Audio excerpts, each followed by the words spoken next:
दोस्तों, खांसी कोई छोटी प्रॉब्लम नहीं है।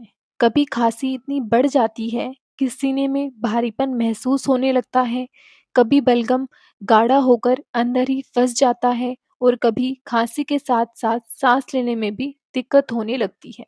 अब सोचो, एक ऐसी टैबलेट हो जो खांसी को भी कम करे, बलगम को भी ढीला करे और छाती को भी हल्का करे और ब्रीथिंग को भी आसान बना दे।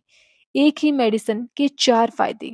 लेकिन क्या ऐसी कोई मेडिसिन सच में एग्जिस्ट करती है? और अगर हाँ, तो उसके साइड इफेक्ट, इंग्रेडिएंट और डोज क्या है? खांसी दो मेन टाइप्स की होती है। Number one, dry cough. गला सूखा रहता है, लगातार इरिटेशन होती है, आवाज़ रुकी रहती है। नंबर टू, वेट कफ या प्रोडक्टिव कफ।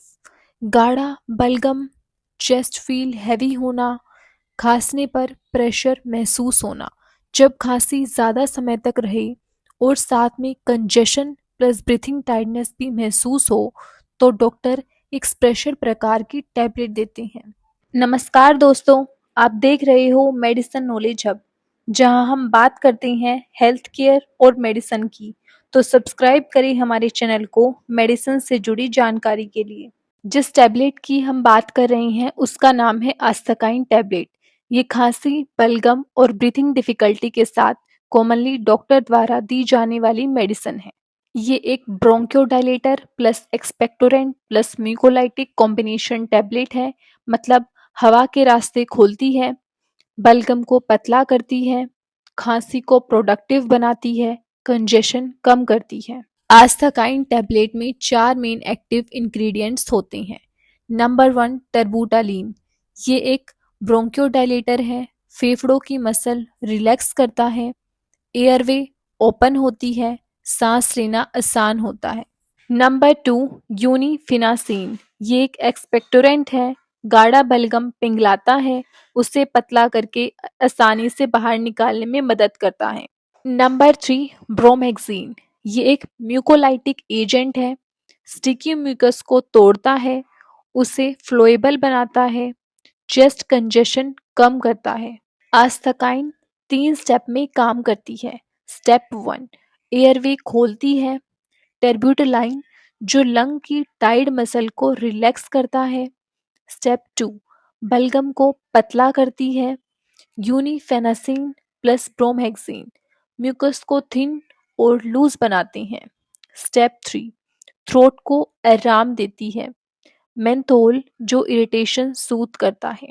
इसीलिए ये खांसी plus chest congestion plus breathing difficulty तीनों में एक साथ रिलीफ देती है। कुछ लोगों में ये साइड इफेक्ट आ सकते हैं: तेज धड़कन, हाथों में हल्का कंपन, नर्वसनेस, एंजाइटी फील होना, हेडेक, स्टमक अपसेट रहना, हल्की नींद ना आना, माउथ ड्राइनेस।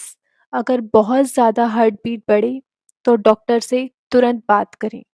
आस्थकाइन लेने से पहले इन लोगों को सावधानी बरतनी चाहिए: हार्ट पेशेंट, हाई बीपी वाले लोग, thyroid problem, diabetes, pregnancy, breast feeding mother, kidney और लीवर इशू वाले लोग, स्मॉल चिल्ड्रन।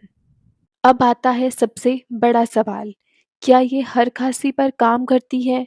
तो इसका जवाब है नहीं। ड्राई कफ में यह इतनी यूज़फुल नहीं होती। वेट कफ, म्यूकस और ब्रीथिंग टाइटनेस में ही मैक्सिमम फ़ायदा देती है। तो दोस्तों, ये थी पूरी जानकारी आस्थकाइन टैबलेट के बारे में। Ingredient, dose, uses, side effect सब कुछ आसान भाषा में। अगर आपको वीडियो हेल्पफुल लगे तो लाइक करें, कमेंट करें और चैनल को सब्सक्राइब करना ना भूलें। धन्यवाद। मिलते हैं अगली वीडियो में।